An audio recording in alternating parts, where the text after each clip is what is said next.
যে বাজারে হাজারের বেশি দোকান সেখানে নাকি অগ্নি নির্বাপক ব্যবস্থা ছিল না কোনো অস্তিত্ব। আবার আগুন নিয়ন্ত্রণে আনতেও নাকি বিস্তর গড়িমসি ছিল দমকল বাহিনীর। খিদিরপুরের অরফানগঞ্জ বাজারের বিধ্বংসী অগ্নিকাণ্ডের পর থেকে ব্যবসায়ী মহলে উঠছে একের পর এক অভিযোগ। বারবার যে অভিযোগে বিদ্ধ কেএমসি আর আগুন নেভাতে এসে এবার দোষের ভাগিদার দমকলও। ব্যবসায়ীদের যে ক্ষোভের আগুনে ঘৃতাহুতি দিয়েছেন বিজেপি নেতা অর্জুন সিং ও রাজ্যের বিরোধী দলনেতা শুভেন্দু অধিকারী। ভস্মীভূত বাজার পরিদর্শনে গিয়ে অগ্নিকাণ্ডকে রাজনৈতিক ষড়যন্ত্র বলে কটাক্ষ করেছেন তারাও। যদিও কেএমসি কিংবা দমকল প্রসঙ্গে বিতর্কিত মন্তব্যে আমল দিতে নারাজ দমকল মন্ত্রী সুজিত বসু। খিদিরপুর অগ্নিকাণ্ড নিয়ে বিধানসভায় বিবৃতি পেশ করে দায় এড়ানোর আপ্রাণ চেষ্টা সুজিতের। দাবি বিরোধীরা সস্তার রাজনীতি করছে।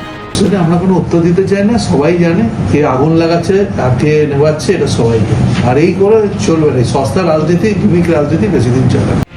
এমনকি জলের যোগানে ঘাটতি থাকায় আগুন নিয়ন্ত্রণে আনতে বেগ পেতে হয়েছে। জল তোলার মোটর চালিত যন্ত্রে তেলও নাকি ছিল না। বাজারে ঘুরপাক খাওয়া এসব তথ্য সম্পূর্ণ মিথ্যা দাবি সুজিত বসুর। রাজনীতির জন্য কেউ কেউ এসব অভিযোগ করছে, এটা ঠিক, কিন্তু বিজেপি শাসিত রাজ্যগুলির ট্রেন দুর্ঘটনা কিংবা ব্রিজ ভাঙা নিয়ে বাংলা সরকার তো কোনো প্রশ্ন তোলেনি।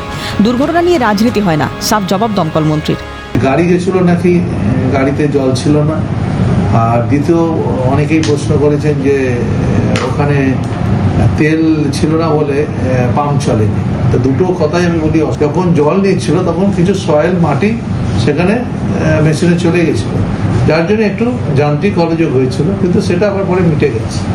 সেটা সামান্য কিছু সময়, তার জন্য যদি কেউ বলে তেল নেই নেই, এটা রাজনীতির জন্য কিছু মানুষ বলছে। হ্যাঁ, রাজনীতি করা ভালো। অনেক ঘটনা তো দিল্লিতে, এই আহমেদাবাদে ঘটেছে, অনেক ঘটনা অন্য জায়গায় ঘটছে, ব্রিজ ভেঙে পড়ছে। আমরা তো অ্যাক্সিডেন্ট নিয়ে কিছু বলছি না।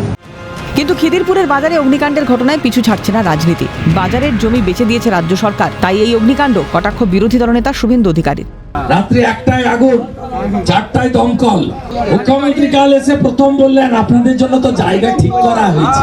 আরে গোটা এলাকা বেচে দিয়েছেন, আলিপুর সেন্ট্রাল জেল বেচে দিয়েছে, চিড়িয়াখানা বেচে দিয়েছে, বাকি আছে আপনাদের এই এলাকা। অলরেডি মাল নেওয়া হয়ে গেছে। টিএমসি মানে এখন তৃণমূল কংগ্রেস নয়, মামাটি মানুষ নয়, টাকা মারা কোম্পানি। অগ্নিকাণ্ডের দায় কার? জবাব চাইছে সর্বহারা ব্যবসায়ীরা। আর দায় নিয়ে দড়ি টানাটানি করতে ব্যস্ত শাসক বিরোধী শিবির। রাজনৈতিক যুদ্ধে কে জিতবে, কার হবে হার, সেসব পরের কথা। আপাতত দুই শিবিরের ক্ষোভে বিক্ষোভে সাধারণ মানুষগুলো কি ঘুরে দাঁড়াতে পারবে? ক্যামেরায় সায়ন চক্রবর্তী, সঞ্জীব চক্রবর্তী ও জাকির সিং এর সঙ্গে অভিরূপা সাহা, মফিজুল ইসলাম, রাজা সাহার রিপোর্ট, ক্যালকাটা নিউজ।